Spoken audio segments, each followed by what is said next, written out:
Hello, BookTube. Well, it's freezing cold here in Boston, but we are nevertheless on the doorstep of summer. We're on the doorstep of the month of June. It's just a little bit away, less than a week.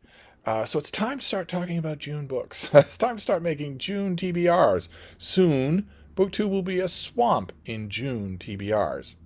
Those of you who are new to BookTube, that means to be read, where you carve out the shape of your reading for the upcoming month or week.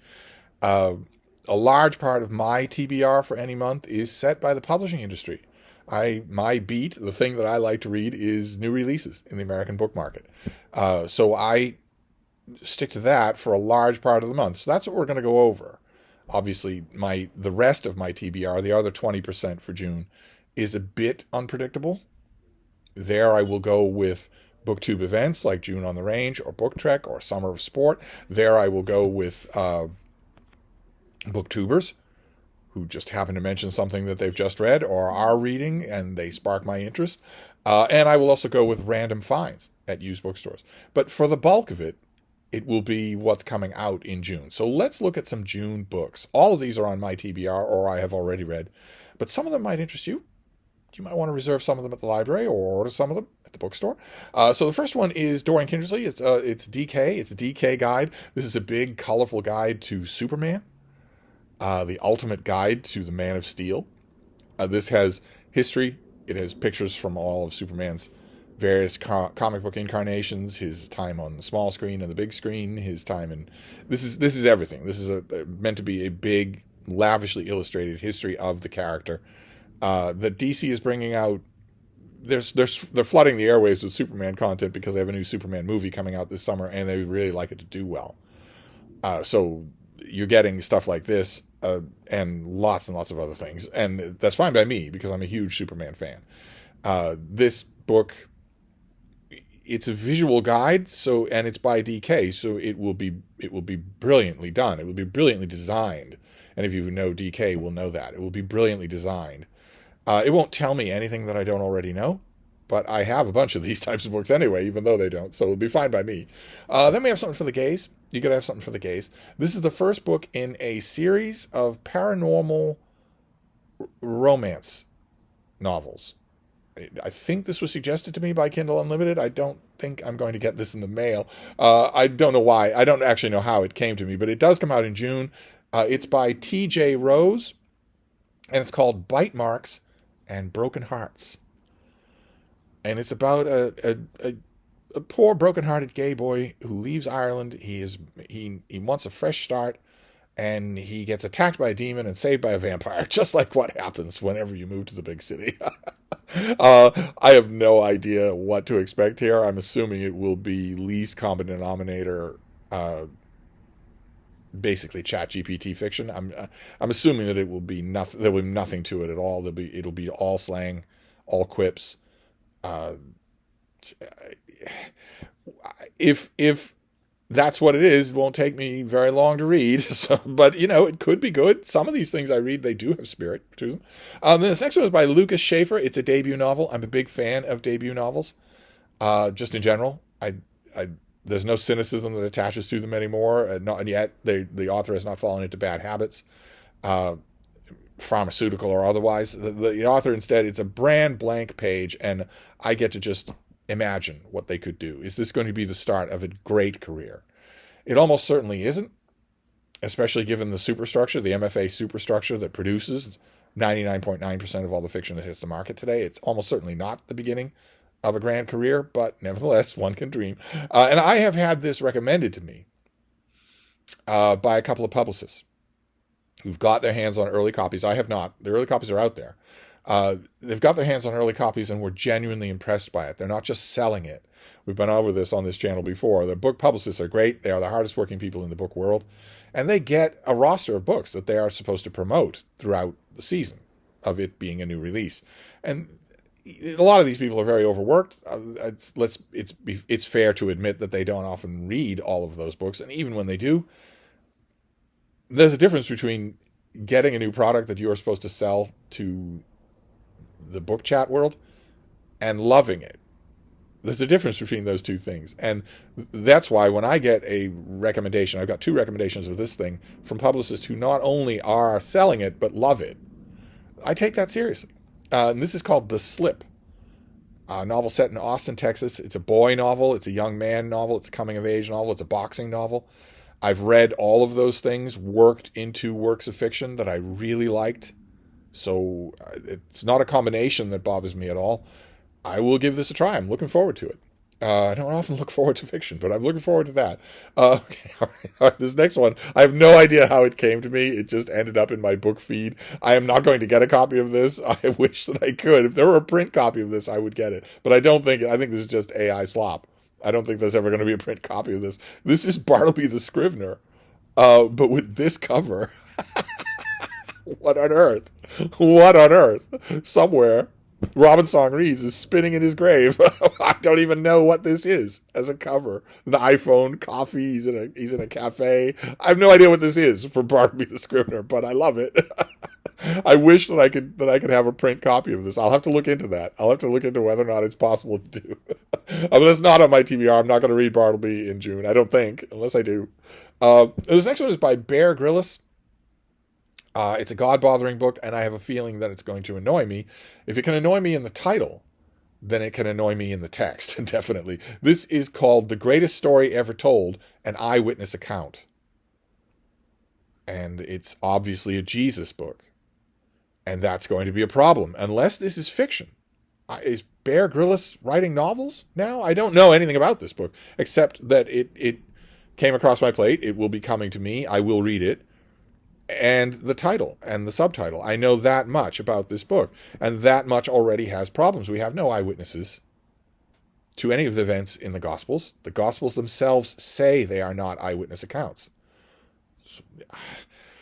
There are no eyewitnesses to anything. There are no eyewitnesses that Jesus even lived. There are only Gospel accounts that are religious doctrine designed to inculcate believers into a new religion. They are not historical documents. They are not biographical documents. They're talking about a man who can perform miracles. Do you know anyone who can perform miracles? No. Do I? No. Does anyone? No. Has anyone ever recorded a miracle being performed? No. Is there any reason to think that miracles are real? No. No, there are not. And this is also a miracle worker who is the anointed of a God in heaven.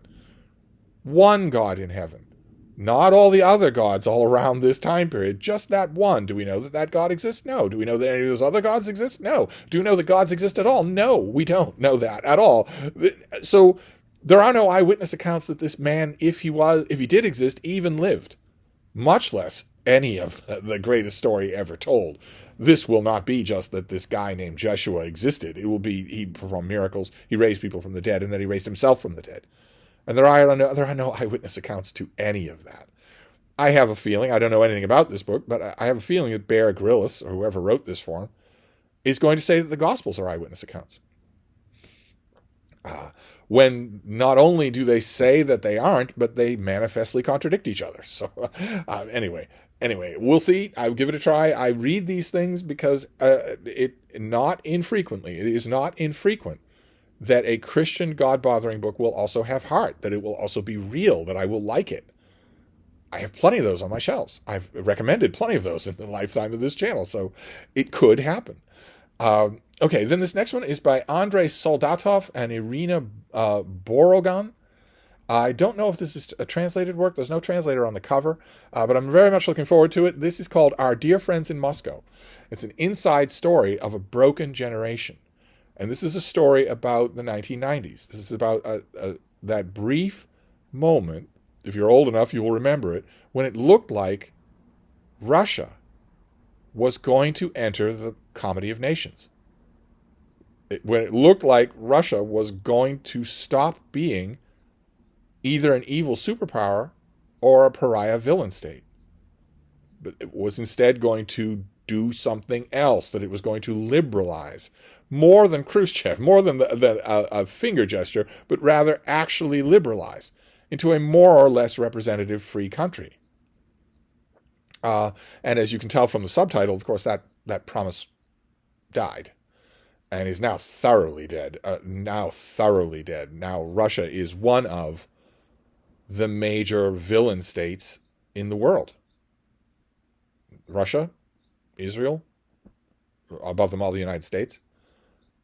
So a broken generation, yeah, we'll see. Apparently these two authors interview a lot of people. Those interviews could not have been easy to do, and those interviewees had to be pretty brave, or maybe expats.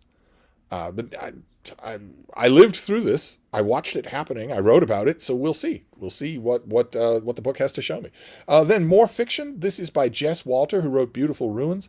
This is his new book, So Far Gone, which I guess is a kind of state of the state novel, but also a kind of adventure story. That would be a bad mistake. Jess Walter can no more write an adventure story than can the raccoon on the cover here. I mentioned this in an earlier video, one of the million that I've made this week, that precious navel-gazing MFA authors sometimes don't like the fact that that's what they are. Sometimes they realize that's what they are and they don't like it. And they think, well, I could write a real book. I could write something plot-driven with characters who aren't me or my friends. I could write fiction that isn't my Twitter feed. I could do that. They can't. They absolutely can't. But this is apparently about a man who retreats, goes way off grid. He's in a cabin with nothing, no electricity, no running water, no cell phone, no nothing like that. When somehow he learns, maybe the raccoons tell him, that his daughter has been kidnapped and he needs to comes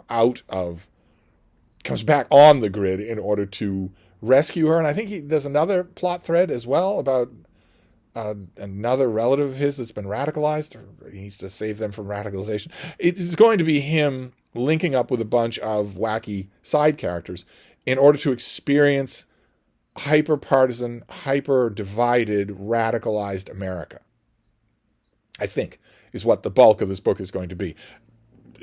Jess Walter is a very intelligent writer. That could be well done. I'll give it a try. I'll absolutely give it a try. I give all these things a try. Then we have the next book by Sam Tannenhouse, who is great. He's a great biographer.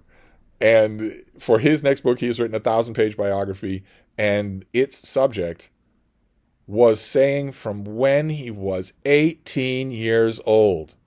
From when he was 18 years old, he was telling people that he really deserved a 1,000-page biography right then, at 18. So imagine how pleased he would be. He's roasting in hell, but imagine how pleased he would be that he's finally getting a 1,000-page biography. And this is a 1,000-page biography of William F. Buckley. A big doorstop of a thing about... Well, it will depend. I don't know what Sam Tannenhouse's relationship with Buckley is, and that's going to be important. Buckley's not a historical figure yet. There are plenty of people alive who knew him. Did he help Sam Tannenhouse? Did he burn a bridge for Sam Tannenhouse? Did he sleep with Sam Tannenhouse's wife, or an earlier wife, or an ex-wife, or a sister, or a grandmother? No idea. No idea. I imagine that I haven't even looked at this thing. At the beginning of this book, I imagine if he's honest, and Sam Tannenhouse is a very good biographer, I imagine that he will lay out if he has any potential conflict of interest or even the appearance of that. I imagine he'll tell all of that in a preface. He should. I doubt very much that he is writing a 1,000-page biography of Bill Buckley without having any connection with him whatsoever. I find that very hard to believe. But then will be the story. And this is that is the value of this book. Not so much that connection. That you'll need to keep that connection in mind if you want to read this thing critically. But maybe you don't. Most of the people who read this will not read it critically. Although a lot of critics are going to read this and write about it. But the main question will be, what does Tannenhouse... He has all of the resources of a major, well-known biographer. That's a lot. All archives will be open to him. Private archives will be volunteered to him. Eyewitnesses, interviewees will come forward who would not come forward for someone of lesser stature. So this will be a valuable book. And what is he going to do with all that? What kind of a story is he going to make out of all that? It's bound to be good. I'm hoping that there are at least 2 or 3 whole chapters on Firing Line. I'm hoping that's the case. But we shall see. It's a big 1,000-page biography. We're not going to have many of those this year. I think there will only be about 10 of those this year. And they're my bread and butter. Biographies that are bigger than 500 pages are my bread and butter. That's my favorite thing to read. Then this next one, I think I've mentioned it on this channel before. This is Elias Weiss Friedman. The Dogoist. This is his book, This Dog Will Change Your Life. It's his book about he has been making a photo project out of photographing dogs and talking to their owners. And this is, I guess, going to be full of that and also full of anecdotes of his own. It's entirely true that dogs will change your life in every possible way. They will change your life, including negative ways. They don't live long enough. You get a dog, you're going to outlive that dog. And that sounds very trivial, but it isn't. When it happens to you, it isn't. All the idiots out there, all the morons in the world who say, oh, it's just a dog, they don't love anyone. It's not like they're saying, well, I save my deep love for humans. Now then you don't give it to them either. Once you let a dog into your life, once you let a dog into your heart, you realize at the moment when you're losing them that there is no difference. None at all. Grief is grief. If you've given yourself to someone, then grief is grief. So you're going to experience that too. But the thing is that in the meantime, in the 15 years that if you're lucky, you'll get 15 years. In those 15 years, you're going to do something with a dog that is rare and getting rarer. And if you're young, you're going to experience an entire lifetime almost without it anywhere else. Which is, we get a dog in part to create a little world in which we control the cruelty and can eliminate it. We control the caprice. We control the dumb stuff and can eliminate it. We don't have that life ourselves. Cruelty is happening to us. The world's stupidities and cruelties are happening to us. But we can make a world inside that world, put someone we love in it, and protect them from that stuff. That's a large draw, is that you can look at the world, you can watch a video clip on YouTube or Instagram and see just random cruelty happening. And you can say, well, under my arm, under my protection, I will shield this person I love from as much of that as possible.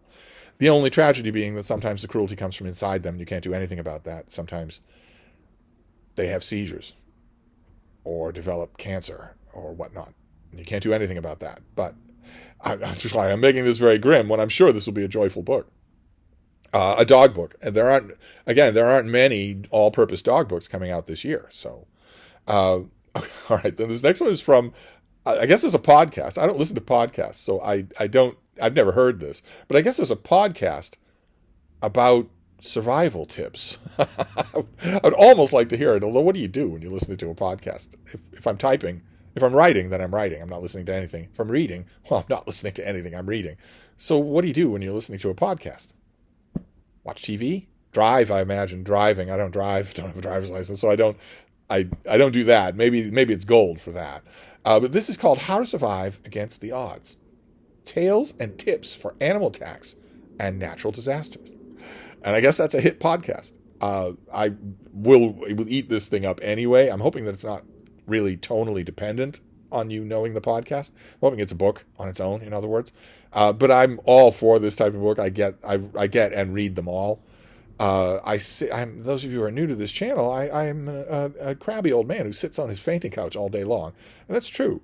But once upon a time, I didn't. Once upon a time, I was out in the world. I did a huge amount of traveling and encountered a huge amount of peril, as one will. I briefly looked at this thing, and of course, there's a whole section on bear attacks, on encountering bears in the wild. And there is a neat little triptych of advice for dealing with bears in the wild. That if it's a black bear, you fight back. If it's a grizzly bear or a brown bear, you play dead. And if it's a polar bear, you are dead. And I imagine this will be full of stuff like that. I read a guidebook like this a couple of years ago that had advice on everything, except lightning strikes. And it said, you can take precautions against a lightning strike. Sure. You don't stand where it's going to strike. Don't be outside unprotected in environments where it might happen. But if it hits you, lightning strike is like an earthquake. There's really not much you can do. You have to just hope you survive. But bear attacks, bear encounters in the wild, I have had plenty. And that trio of advice is absolutely true. A black bear is going to be skittish. They are probably not going to want to attack you. Probably not. They can get kind of big, but usually not. Usually they're small. Usually they're smaller than you are. Much stronger than you are, but smaller than you are. And they're probably not going to want to attack you. They might bluff, but they'll run. And most of the time they'll just run. And then there are brown bears, grizzly bears, and they are homicidal maniacs, and they are always in a bad mood. Now, they still might not want to attack you. You're anomalous. They don't see you often. You're big. You're pretty big as far as animals go, so they might not want to do it. They'll bluff charge you or something like that. They'll say a few words and then run off. But they could easily not want to do that. And they are undefeatable. You don't be fooled by Leonardo DiCaprio and his Oscar-winning performance. You can't win against a grizzly bear. You can't even come close. They'll just eat you. So you fighting against them is a bad idea, especially if you fight against a male. That will just make things worse. And polar bears are a whole nother world, and not just because they usually occur in other worlds. If polar bears, first of all, are much smarter than black bears or grizzly bears, and much more patient. They have guile. The big ones that you surprise raiding a dumpster or a trash yard, well, they're not probably going to care so much. So they might act a little out of territory, but otherwise no. But the ones you encounter in the wild.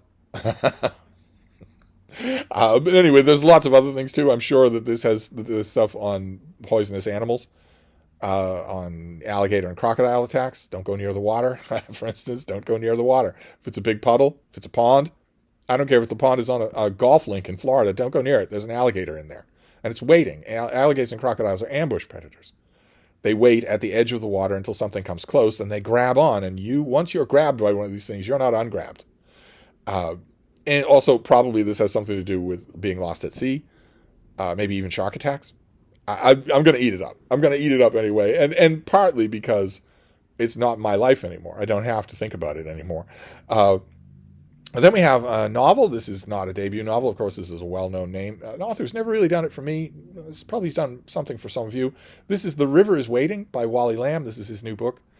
I'll certainly read it. He has always struck me as an author, as a perfect example of the kind of author I often complain about on this channel, someone who's just showing up. But I'll give it a try.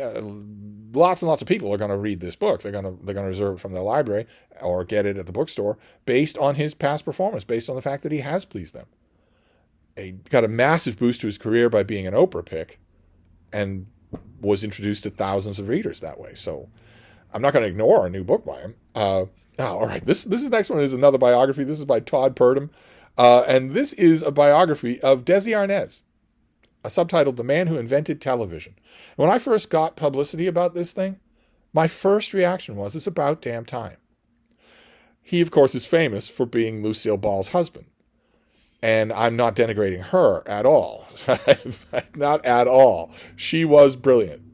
Just brilliant, and in a lot more ways than people think. But he was brilliant too. A lot of her brilliance rested on stuff that he could see, stuff that he knew would work, that she didn't. She was a very canny businesswoman and a very savvy performer, but basically a vaudeville hoofer. Her comic instincts were flawless. You give her a situation, give her a comic script, she's going to see it. She's going to know immediately how to improve it. She's not even really going to know verbally. She's going to know how to improve it, how to make it genuinely funny. Endless accounts of hack writers at studios and stage plays and whatnot that did exactly that. Handed her their script. Like, I'm a professional comedian, dear, and aren't you pretty? Here you go. Do this skit.